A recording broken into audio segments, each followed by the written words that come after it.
Atom. Atom वैसे अपन को पता होता है पूरे बात का 2 वर्ड से बना है ना। ए मीन्स क्या होता है बेटा बात करें एब्सेंस, और टॉ मीन्स क्या होता है डिवीजन। मतलब ऐसा स्मॉलेस्ट पार्टिकल जिसके अंदर फर्दर डिवीजन नहीं होता है, ऐसा कहा था। किसने कहा था? जोहान डाल्टन ने। एब्सेंस और बुरे बात करें क्या डिवीजन। लेकिन बाद में जब बेटा बात करें डिस्कवरी होती है डिफरेंट इंस्ट्रूमेंट की, मतलब बुरे बात करें तो माइक्रोस्कोप की डिस्कवरी हुई, तो मुझे ये बाद में पता चला कि एटम तो बेटा बात करें खुद सबसे छोटी यूनिट है ही नहीं। एटम खुद बुरे बात करें कई स्मॉलेस्ट यूनिट का बना होता है, जिसका मतलब 3 इसके फंडामेंटल पार्टिकल है मेनली, जो अपन जनरली पढ़ते हैं, है ना। कितने फंडामेंटल पार्टिकल इसके अंदर बेटा बात करें? 3 फंडामेंटल पार्टिकल। अभी जो 3 फंडामेंटल पार्टिकल होते हैं वो कौन कौन से होते हैं? सबसे पहले अगर अपन देखें तो न्यूक्लियस के अंदर अगर देखें तो मिलेगा आपको क्या? प्रोटॉन। प्रोटॉन जो कि कैसा होता है? पॉजिटिवली चार्ज पार्टिकल होता है प्रोटॉन, P प्लस से रिप्रेजेंट करते हैं। दूसरा अगर देखा जाए तो क्या होता है? न्यूट्रॉन होता है, न्यूट्रॉन। और न्यूट्रॉन कैसा होता है बेटा बात करें? N0 मतलब न्यूट्रल होता है। थर्ड की बात करें तो थर्ड पार्टिकल क्या होता है बेटा बात करें बताओ? ये होता है हमारे पास इलेक्ट्रॉन। क्या होता है? इलेक्ट्रॉन। इलेक्ट्रॉन मतलब E बुरे बात के नेगेटिव से रिप्रेजेंट करते हैं। तो 3 फंडामेंटल पार्टिकल होते हैं एटम के अंदर। फिर अपन आते हैं अंदर एटम को अगर बेटा बात करें सब क्लासिफाई करें तो इसके अंदर आपको 2 पार्ट मिलेंगे। एक तो मिलेगा आपको क्या? न्यूक्लियस। ये अपन पहले भी बात बेसिक से स्टार्ट कर चुके थे, न्यूक्लियस, है ना। और दूसरा क्या मिलेगा? सेल। न्यूक्लियस और सेल, ठीक है। अगर अपन देखें न्यूक्लियस के अंदर क्या मिलेगा, तो न्यूक्लियस के अंदर मिलेगा बेटा बात क्या? प्रोटॉन और न्यूट्रॉन दोनों। इसलिए न्यूक्लियस के अंदर प्रोटॉन न्यूट्रॉन मिलते हैं, तो प्रोटॉन न्यूट्रॉन को अपन एक साथ क्या बोलते हैं? न्यूक्लियॉन। क्या बोलते हैं? न्यूक्लियॉन।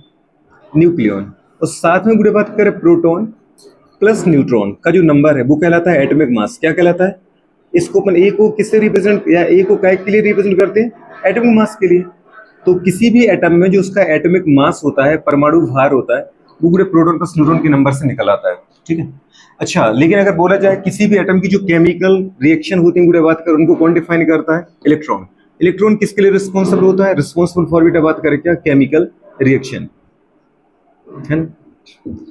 केमिकल रिएक्शन बात करें, केमिकल फिजिकल प्रॉपर्टी को अपन बोल सकते हैं केमिकल रिएक्शन, ठीक है। ये जरूर याद रखना आपको। इलेक्ट्रॉन दे रहा है, इलेक्ट्रॉन ले रहा है, कार्बोकेटायन, कार्बेनाइन, कार्बन फ्री रेडिकल, ये सब डिफाइन होगा इलेक्ट्रॉन से। तो किसी भी स्पीसीज के अंदर जो हाईली रिएक्टिव बात करें पता है, सब पार्टिकल है, फंडामेंटल पार्टिकल है, वो क्या मिलेगा आपको? इलेक्ट्रॉन मिलेगा, ठीक है। ये कंडीशन है। प्रोटॉन और न्यूट्रॉन दोनों मिलते हैं यहाँ पे, तो अपन इसको बोलते हैं बात के प्रोटॉन का पॉजिटिव चार्ज रहेगा, न्यूट्रॉन का क्या रहेगा? न्यूट्रल चार्ज रहेगा। प्रोटॉन का क्या रहेगा? Positive charge. न्यूट्रॉन का क्या रहेगा? Neutral charge. अच्छा, अगर प्रोटॉन पॉजिटिव है और न्यूट्रॉन का चार्ज क्या है? 0 है, तो 0 प्लस पॉजिटिव को जोड़ोगे तो हमेशा पॉजिटिव आएगा, +5, 0 +5 आएगा। मतलब जो आपका न्यूक्लियस होता है वो कैसा होता है? वो पॉजिटिवली चार्ज होता है। पॉजिटिवली चार्ज तो होगा, ठीक है। अच्छा, इसकी डिस्कवरी भी किसने की थी बेटा बात करें? न्यूक्लियस की जो डिस्कवरी है वो की थी बात क्या बताओ? रदरफोर्ड ने। किसने की थी? रदरफोर्ड। आपको याद होगा, अपन पहले भी बात कर चुके, रदरफोर्ड अल्फा स्कैटरिंग एक्सपेरिमेंट, है ना, अल्फा पिरियड प्रयोग के द्वारा की थी। तो रदरफोर्ड के द्वारा किया गया था, है ना। किसके द्वारा? रदरफोर्ड के द्वारा, बाय अल्फा बात करें स्कैटरिंग एक्सपेरिमेंट, ठीक है। अच्छा, ये क्या होता है? ये अपन सब कुछ खोलेंगे एटम के अंदर। अल्फा स्कैटरिंग एक्सपेरिमेंट क्या होता है? सेल के अंदर अगर अपन देखें बेटा बात, तो आपने कहा था कि सेल बना होता है सबसेल। सेल का नंबर हमें वैसे ही होता है किसी एटम में। क्या होता है? इस सेल को अपन रिप्रेजेंट करते हैं K हो, L हो, M हो, N हो, इस तरीके से बात के आगे बढ़ते जाओ OP तक, या फिर फर्स्ट सेल बोलो, सेकंड सेल बोलो, थर्ड सेल बोलो, फोर्थ सेल बोलो, इस तरीके से बढ़ता जाएगा। सेल बने होते सबसेल्स, और सबसेल को अपन रिप्रेजेंट करते किसी भी एटम में, किससे? S हो, P हो, D हो, F। ये आपको याद रखना पड़ेगा, है ना। आगे सीधी बात कर बढ़ते जाओ। सबसेल खुद बने होते बेटा बात कर किसके? ऑर्बिटल्स के। और ऑर्बिटल्स के अंदर क्या प्रेजेंट होते हैं? इलेक्ट्रॉन्स। ये अपन पहले ही बात कर चुके हैं ना। ऑर्बिटल्स के अंदर क्या होते हैं? इलेक्ट्रॉन। अल्टीमेटली अगर मैं आपसे ये कहूँ कि सेल के अंदर सबसेल है, सबसेल के अंदर ऑर्बिटल, ऑर्बिटल के अंदर इलेक्ट्रॉन, तो मतलब सेल के अंदर क्या मिलेंगे? इलेक्ट्रॉन। इलेक्ट्रॉन कैसा है? Negatively charge. मतलब आपका जो सेल होता है उसका नेचर अगर पूछा जाए तो कैसा होगा? नेगेटिवली चार्ज होगा, है ना, नेगेटिवली चार्ज होगा, ठीक। ये आपको देखना है।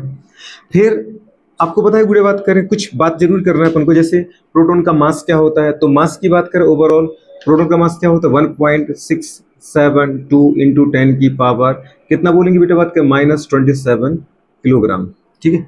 अब अगर बात करना चाहे किसकी ग्राम में कन्वर्ट करना चाहो तो 1 किलोग्राम मीन्स 10 की पावर 3 ग्राम। 1000 का मल्टीप्लाई करो प्लस 30 से माइनस 30 कैंसिल होंगे, 1.672 इंटू 10 की माइनस 24 पूरे बात करें ग्राम आ जाएगा। वैसे इसमें अगर बात करना चाहें तो इसका भी आ जाएगा 1.67, यहाँ तक तो सिमिलर रहेगा, मतलब 0.003 अगर इसमें ऐड करें, पॉइंट के बाद 003 3 ऐड करोगे तो 2 क्या हो जाएगा 5 इंटू 10 की पावर माइनस 27 किलोग्राम। मतलब नियरली अपन बोले कि ये सिमिलर ही होता है, पर थोड़ी बहुत ज्यादा होता है क्या, न्यूट्रॉन का मास किससे, प्रोटॉन के कंपेयर में। इलेक्ट्रॉन की मास की बात करें सबसे कम होता है, कितना होता है बेटा, बात करें 9.1 इंटू 10 की पावर माइनस 31 किलोग्राम। ग्राम में कन्वर्ट करना चाहो तो प्लस 3 का मल्टीप्लाई करोगे तो ये माइनस 3 कैंसिल हो जाएगा, 28 आ जाएगा। 9.1 10 की पावर पूरे बात करके माइनस 21 ग्राम। फिर थर्ड आपसे बोला था चार्ज चाहिए मुझे, चार्ज क्या होता है,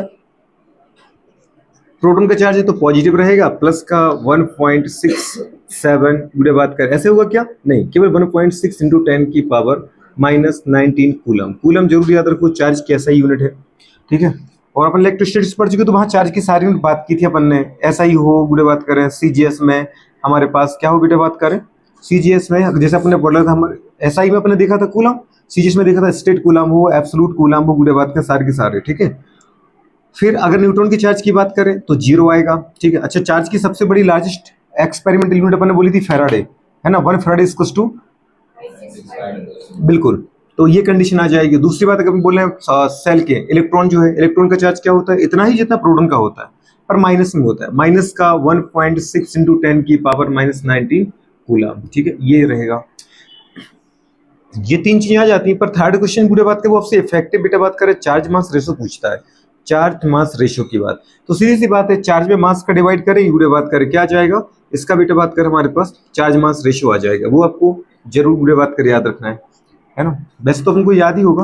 कंडीशन क्या है इसमें, अगर इसका डिवाइड करें तो कितना आ रहा था, 1 पॉइंट पूरे बात का हमारे पास, जल्दी बोलो कितना आया था, 1.75 10 की पावर माइनस पूरे बात का 11 किलोग्राम के समथिंग आएगा, और माइनस 8 ग्राम के समथिंग आ जाएगा। इसमें इसका डिवाइड करो, जीरो में किसी का नंबर कर दोगे जीरो ही आएगा, इसमें इसका डिवाइड करो पूरे बात करें तो वैसे ओवरऑल कितना दिख रहा है, इससे ये कैंसिल हो जाएगा, तो 1 पॉइंट समथिंग, वैसे तो ये थोड़ा सा कम है, ये ज्यादा है ना, तो पॉइंट इंटू क्या आ जाएगा, पॉइंट कुछ समथिंग आएगा, पॉइंट समथिंग का मतलब क्या है, 0 पॉइंट समथिंग, मतलब 0.x इंटू 10 की पावर, नीचे से ऊपर जाएगा ये तो माइनस का 8 आ जाएगा, है ना, माइनस 8 प्लस का 8, क्योंकि नीचे ये ऊपर माइनस का, ये नीचे जाएगा बेटा माइनस का रहेगा, लेकिन माइनस का 90 से माइनस 19 कैंसिल होने के बाद माइनस का 8 बचेगा, माइनस का 8 ऊपर जाके प्लस का 8 हो जाएगा, तो निकल जाएगा आराम से। इतनी सारी चीजें आपको बस जाननी है एटम के बारे में। लेकिन एटम को पूरे बात करें पता है, जो अपन बोलते बेटा बात करें यूज फॉर्म में लाने के लिए एनर्जी कितनी होती है, रेडियस कितनी होती है, वेलोसिटी क्या होती है, इसको पूरे बात करें किसने एक्सप्लेन किया, ये किसकी थ्योरी के अकॉर्डिंग देखते पूरे बात करें, तो इसको एक्सप्लेन किया बेटा बात करें बोहर ने। तो मैं पूरे बात करें बोहर के अकॉर्डिंग बात करूंगा यहाँ पे, है ना। बोहर की मुझे क्या चाहिए बेटा बात करें, बोहर की रेडियस चाहिए, मतलब बोहर रेडियस का मतलब एटम की रेडियस ही चाहिए, पर बोहर के अकॉर्डिंग, इसलिए बोलते बोहर रेडियस। मुझे पूरे बात करें एटम के अंदर किसी भी सेल में एक इलेक्ट्रॉन की वेलोसिटी भी चाहिए पूरे बात करें, और एटम के अंदर किसी भी सेल के अंदर जो इलेक्ट्रॉन है उसकी मुझे क्या चाहिए, एनर्जी। तो तीन चीजों की अपन बात करेंगे, एनर्जी क्या होती है, वेलोसिटी क्या होती है, रेडियस क्या होती है, ठीक है। जरा इसको देखो एक बार फटाफट, फिर अपन आगे बात करते हैं।